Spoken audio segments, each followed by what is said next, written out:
అనేటువంటిది ఎట్లా ఉండేది, ప్రస్తుతం ఎట్లా ఉంటుంది, అసలు వాలంటైన్స్ డే ఉన్నటువంటి ప్రయారిటీ ఏంటి, అన్ని రకాలుగా చూస్తే ఇదివరకు ఒక గొప్పగా అనుభూతిగా చూసేది. కానీ కాలం మారుతున్నటువంటి క్రమంలో చాలా అభిప్రాయాలు వ్యక్తం అవుతున్నటువంటి నేపథ్యంలో వాలంటైన్స్ డే పై ఎట్లాంటి అభిప్రాయాలు వ్యక్తం చేసిన కొంతమంది యువకులు అలాగే మిగిలిన వాళ్ళని మనం అడిగి తెలుసుకున్నటువంటి ప్రయత్నం చేద్దాం. చెప్పండి అమ్మా, ఇప్పుడు వాలంటైన్స్ డే అంటే ఫిబ్రవరి 14 వాలంటైన్స్ డేగా నిర్వహిస్తున్నారు, ప్రేమకు చిహ్నంగా నిర్వహించుకుంటున్నారు. అట్లాంటి సందర్భంలో ఇప్పుడున్నటువంటి పరిస్థితిలో ఆ వాలంటైన్స్ డే నిర్వహించుకోవడం కరెక్టా లేకుంటే రాంగా, మీ అభిప్రాయం ఏంటమ్మా? వాలంటైన్స్ డే అనేది అది ఓన్లీ ఫర్ లవ్ అనేది అయిపోయింది, కానీ అది లవ్ అనేది జస్ట్ కపుల్స్ గానే అయిపోయింది కదా. అది పేరెంట్స్ తోటి ఇంకా లేదంటే ఫాదర్ తోటి ఎవరితో అనేది అది రిప్రజెంట్ చేయలేకపోతున్నారు, జస్ట్ కపుల్స్ అని మాత్రమే. ఇంకా లవ్ గివ్ అని అంటే అప్పట్లో అయితే ప్యూర్ గా ఉండేదేమో, ఇప్పుడంతా లవ్ అంటే ఈ డేకి ఒకరితోటి నెక్స్ట్ వాలంటైన్స్ డేకి ఇంకొకరితోటి అది కామన్ అయిపోతుంది. ఇది జస్ట్ ఒక సీజనల్ గా ఎక్స్చేంజ్ బాయ్ఫ్రెండ్స్ అది ఇది అయిపోతుంది. మళ్ళీ ఇంట్లో వాళ్ళ గురించి ఆలోచించకుండా అది ఇది ఒక చెత్తగా తయారు చేస్తున్నారు ఇప్పుడు జనరేషన్ లో.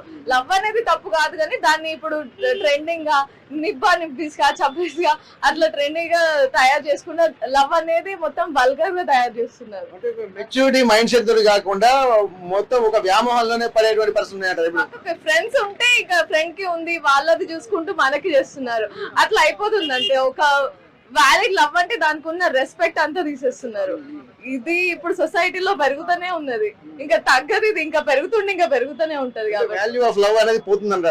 లవ్ అనేది అసలు తప్పు కాదు, చేయాలి. మన పేరెంట్స్ కి ఉన్నది లవ్వే కదా, లవ్ చేసుకున్న వాళ్ళకి కూడా ఉంటది.